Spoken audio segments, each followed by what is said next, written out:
I've heard about the story for a while, and I want to talk to everybody, like show everybody that sometimes, the women make it too easy for the men, especially the man's rights advocates, who come out and say everything that happens to a woman is not always the man's fault. But when it mainly is the woman's fault, some of them don't like taking accountability of that sort. So we're gonna talk about a story that came out in April 2009, where the patriarchy was more stronger than it ever was before. But this lady, for what this story says, she decided to open up a all female studio for television or something like that, and then it closed down in 2 years because of miraculous, unnecessary catfights. So I'm gonna read out the story, and I'm gonna ask y'all: did the man stop this? I mean, was it the man's fault for this, or why this company shut down, or was it the woman's fault for having to shut down? So let me go ahead and read out the article from the dailymail.com. Cat fights over handbags and tears in the toilets. When its producer lost a woman-only TV company, she thought she kissed goodbye to conflict. This is from April 2009, but so it's a very old story, but I still found it very interesting when you want to talk about patriarchy and all that stuff. Over in one corner sat Alice, a strong-minded 27-year-old who always said what she thought, regardless of how much it might hurt somebody. In the other corner was Sarah, a 30-something high flyer who would stand up for herself momentarily, then burst into tears and run for the ladies.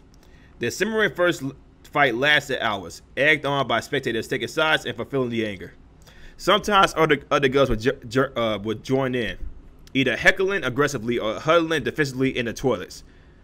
It might sound like a scene from a tall, dry reality show such as a Big Brother, but the truth is a little more prosaic. It was just a normal morning in my office. The venomous woman was supposedly the talented employees I had headhunted to achieve my utopia dream.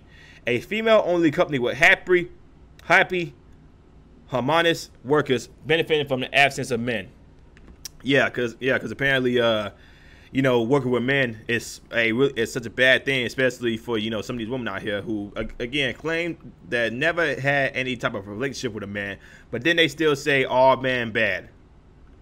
Like it's just all man.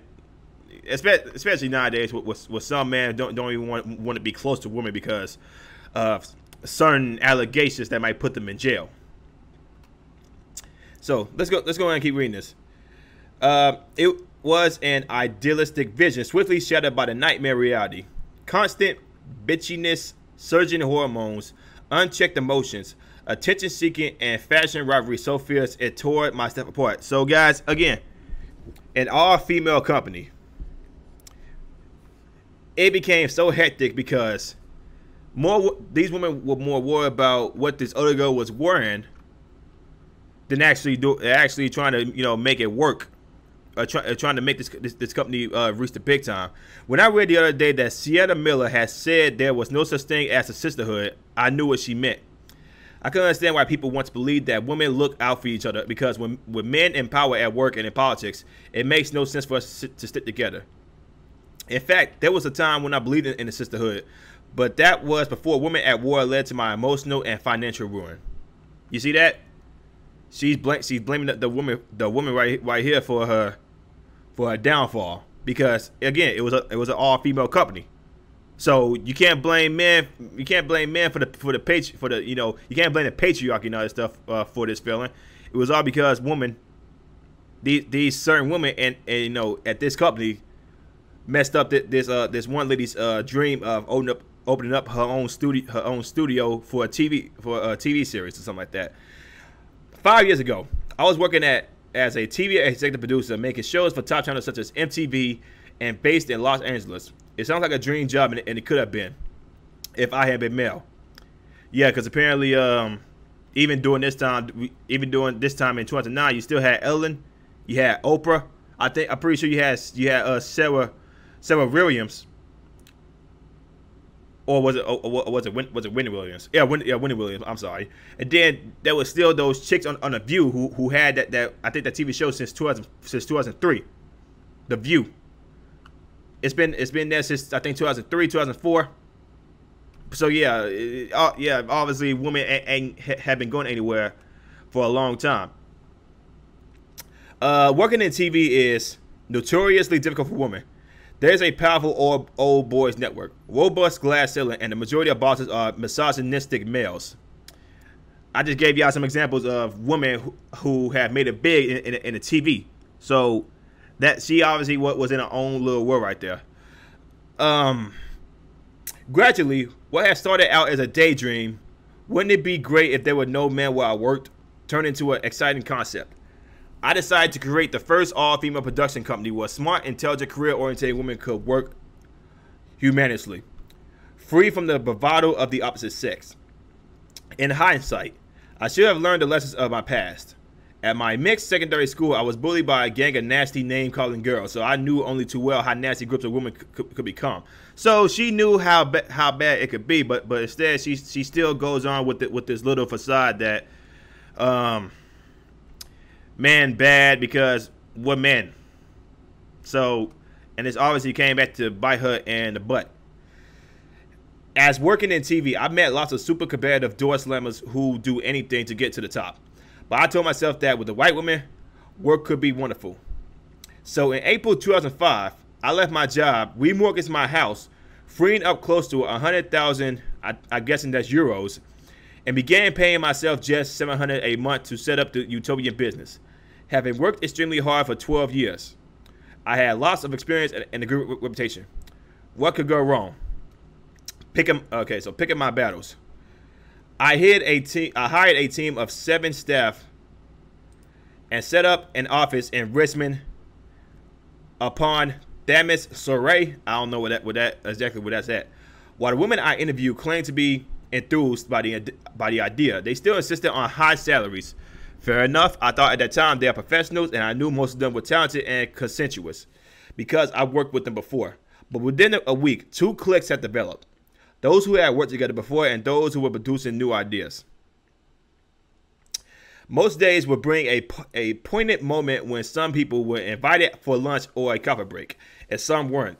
Nothing explicit was ever said. The cut of rejection was obvious enough. So some of these girls was obviously upset of not being invited to lunch or a cut, for a cup of coffee after I'm guessing a 4 to 5 hour day of production. So some women got mad, upset, jealous of that, and that ended up causing some conflict. Even when we all went to the pub after work, strict divisions remained, made clear according to who sat where around the table and who would be civil or not to whom. Fashion was a great divider, though in this battlefield everyone was on their own. Hideously, stereotypically, and shallow as it sounds, clothes were a huge source of catty comments, from sly remarks about people looking overdressed up to the merits of the fake tan application. Again, hey guys, you guys keep on hearing this, notion that men trash some women about what they wear, but women trash women more about what they wear, and then they'll say it looks good in their face, but then when they walk away, 3 seconds later, they say, "Oh my God, girl, what she got on is pure garbage. It's just nasty. Why would she wear something like that?" Yeah, still man bad, right? I always felt sorry for anyone who naively showed off a new purchase in the office, because everyone would coo appreciatively to their face, then harshly criticize them as soon as they were out of earshot. This happened without exception. My deputy, Sarah, the general manager, first showed how much style mattered when she advertised for an office assistant and refused to hire the best qualified girl because she did not distinguish Masani from Mark Jacobs. This girl would have been making tea and running errands, but I didn't challenge the decision not to hire her because I had a policy of picking my battles carefully. So, okay. So instead of hiring a girl with the best qualities that could have made this company probably go for another 2 years or 3, because the general manager was more about fashion and not actually making the business better, She was a contributing factor of why this business went down in 2 years. So again, this is mainly on the woman. There was no men working at this place at the time. And then instead of actually speaking up, the owner decided to like choose her battles carefully because she didn't want to get in the middle of it, even though it was her company. So she should have got in the middle of it. The office was like a Milan catwalk, but with the competitiveness of a Miss World contest and the low cunning of a mud wrestling bout. A fashion spat ended one friendship when Sarah and our young development researcher received the same surprise Christmas gift, a Chloe Patagon bag worth 900 euros. When they clocked the match bags in the office, it was like pistols at drawn. They forced a few compliments, but relationships never recovered to the expense of my company. Okay, over handbags. Guys, what else could go wrong here? What else could go wrong? It didn't take long for the office to become divided between the girls who wore makeup and those who didn't. Comments from the former who typically doesn't she know what spot cover-up is, or has she ever met a hairbrush, while the no makeup plan were equally biting with comments behind their backs naturally, such as people on the morning bus must think she's a prostitute or she looks like a stripper. Okay. Two of the skinny girls often snidely said about the largest girl, "I killed myself if I got that fat." One of the assistants got her own back on the food police for several weeks by pretending to buy them fat-free lattes, which were nearly full fat. So, okay. So you had big girls and you had small girls fighting each other too over this. Again, this is in 2009, so this story came out in 2009. So things are a lot more different now. But things you still have people out here doing this. So things have not really changed much. Snide comments. If I had been more cynical, I would have been more successful. I was often out trying to win contracts, but back in the office, work was an afterthought. It came second to conversations about shopping, boyfriends, and diets. Oh, and spiteful comments from my two development researchers, who were sharpening their nails against other staff member, Natasha. 6 months after the company's inception, tension spilled over when one of the researchers took Natasha's laptop and refused to return it. That day, I was forced to cancel my meetings and return to the office to patch up relationships. Though Sarah, my general manager, was present, she refused to get involved because she didn't want to be the bad cop. So you had the general manager here not doing her job because she didn't want to call anybody out. Again, this ended up hurting people, and this ended up hurting this lady in the long run. Soon, arguments began a daily occurrence. It would start with snide comments between two people, then as others joined in, emotion and anger would grow onto an eruption. Shouting, screaming, swearing, which always left someone in tears. Then the friends of the woman who was upset would follow her to console her, leaving one group in the office and another group in the ladies' room. Both would then, bitch unreversely about each other and do absolutely no work. It reached to the point that I even wrote a handbook for staff on how to be nice to each other. Okay, so you had to write a handbook.